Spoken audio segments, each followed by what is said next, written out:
Alright, this video is going to be short and sweet, all about naming carboxylic acids and nitriles.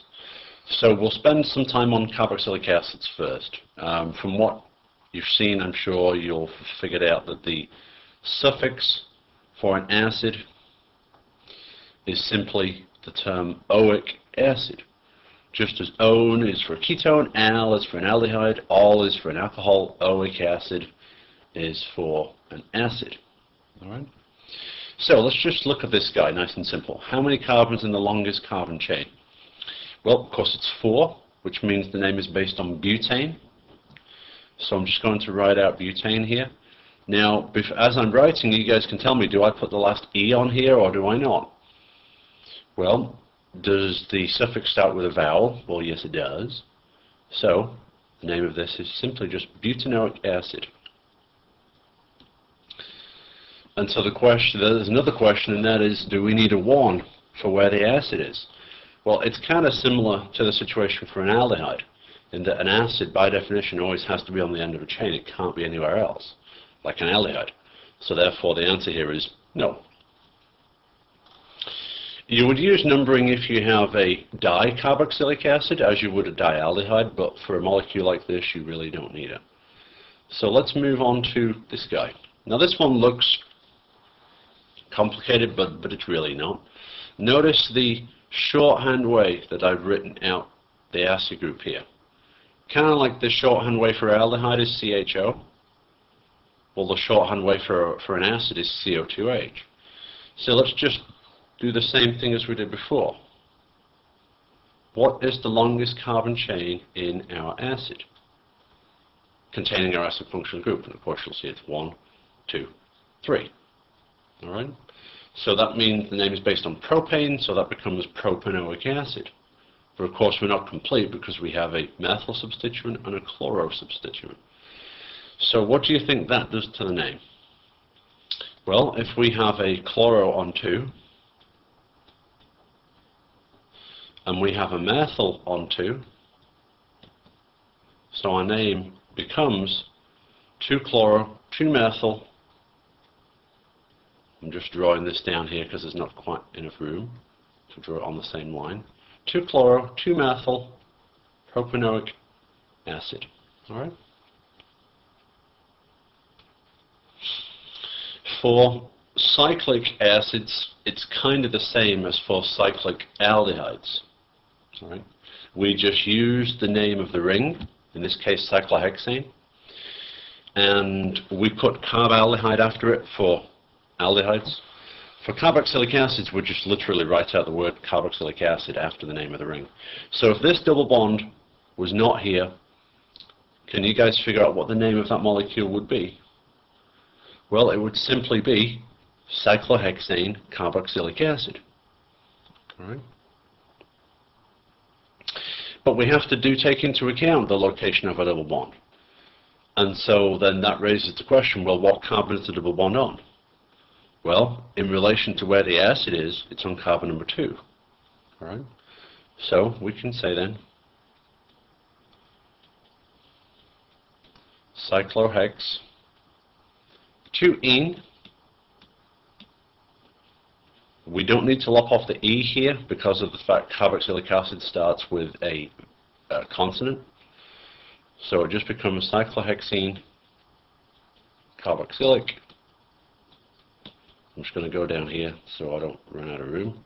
Cyclohexene carboxylic acid. So cyclohex 2-ene carboxylic acid. Alright, now this guy is very similar to when you have a ketone, which is a dione, or 2 aldehydes, which is a dial, or 2 alcohols, which is a diol, except we have 2 carboxylic acids. So therefore, we've already seen that the suffix for acid is oic acid. So, $64,000 question here is, well, what's the suffix for 2 carboxylic acids? And of course, it's that prefix with the di in front of it. So what's our carbon chain then? Well, our carbon chain is 5 carbons. All right. So therefore, that becomes pentane dioic acid. All right. Now, do we really need the numbers here, 1 and 5? Some people like to use them.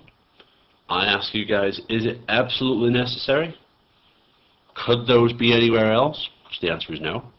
So I'm going to leave this up to you. Your choice. It's not needed. If you want to put them here, fine. But they are not needed, so you don't need to put them there. But your choice whether you put them there or not.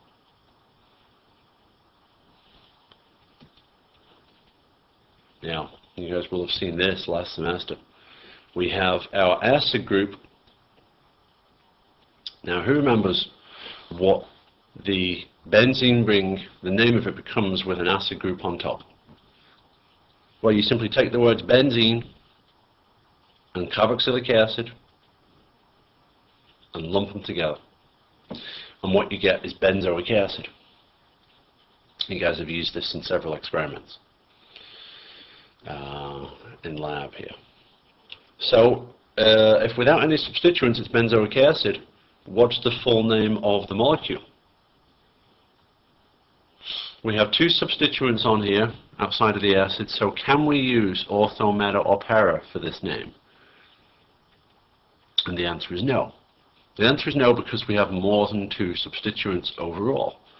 We have the acid, the chlorine, and the nitro. We can use ortho, meta, or para when we just have 2 substituents on the ring total, but here we have 3. Which one of these 3 has priority over the other 2? Well, the answer here is the acid. Simply because the acid changes the parent name, the chlorine does not, neither does the nitro. These are just named as substituents. So then this brings up another question. Do we number around this way? So we have the chlorine on 3 and the nitro on 5. Or do we number around this way?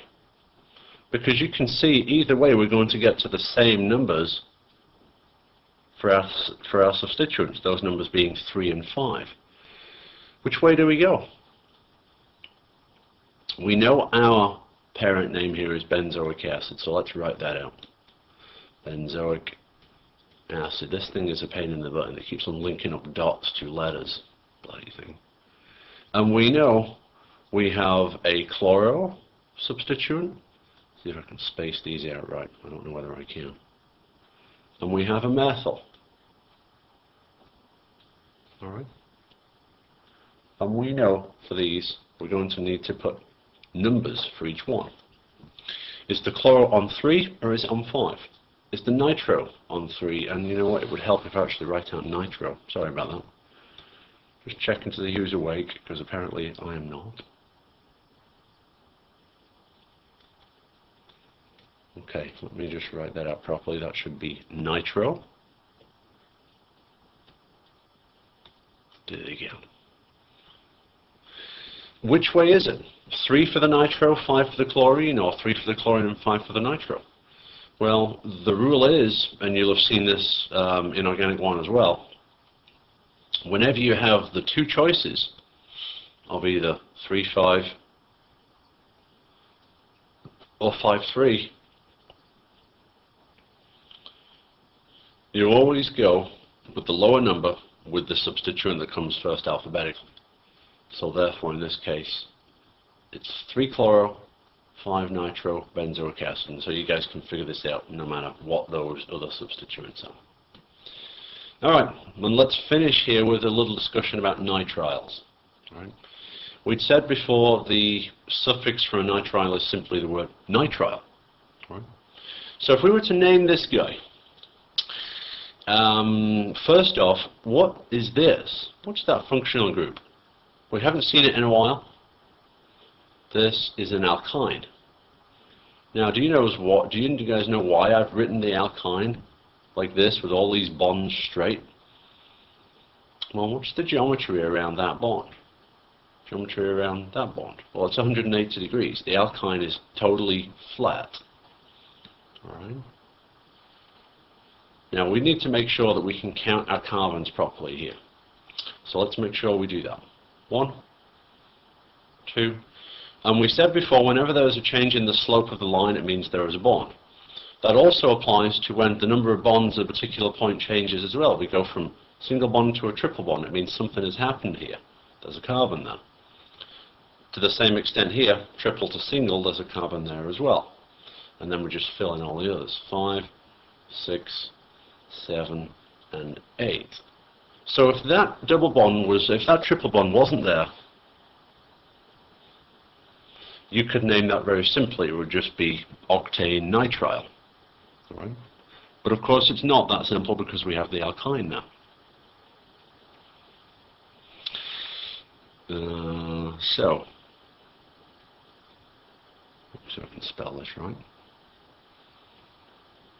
As we always do, we have a couple of choices about where we put the location number. We can put it at the start, or we can put it right before the ene, or the ine, I should say.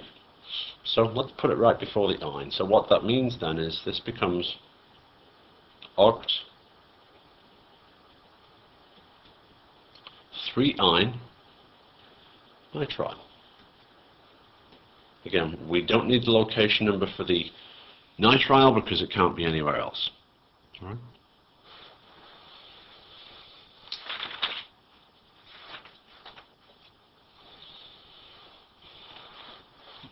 So, like I said before, if the alkyne wasn't there, it would just be octane nitrile.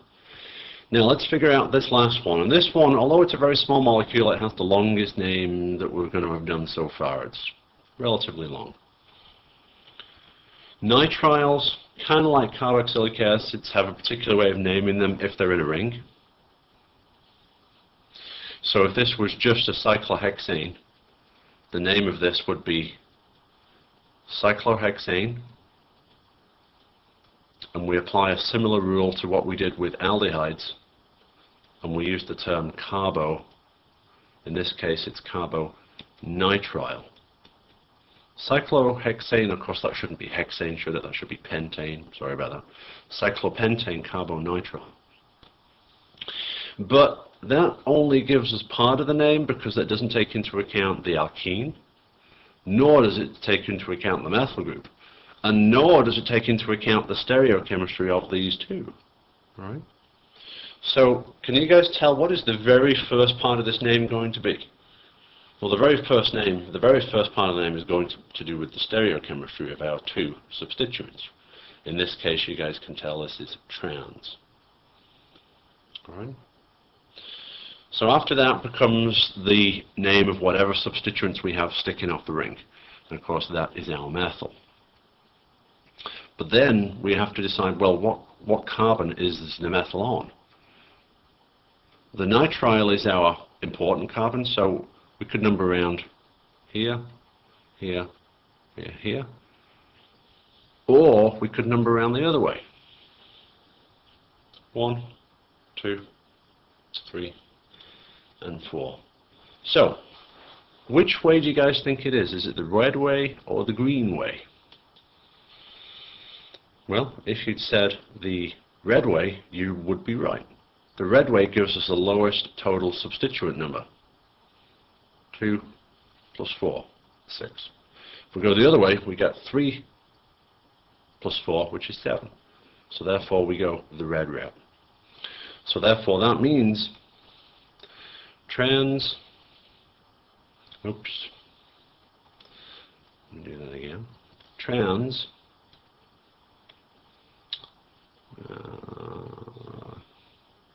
that would be 4-methyl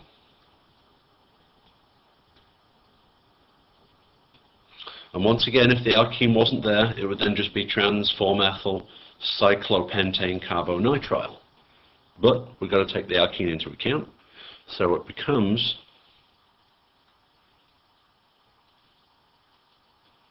cyclopent 2-ene, and then we can put the carbonitrile afterwards. Like I said, quite a long name for such a small molecule. Trans 4-methyl cyclopent 2-ene carbonitrile. And that is how we name acids and nitriles.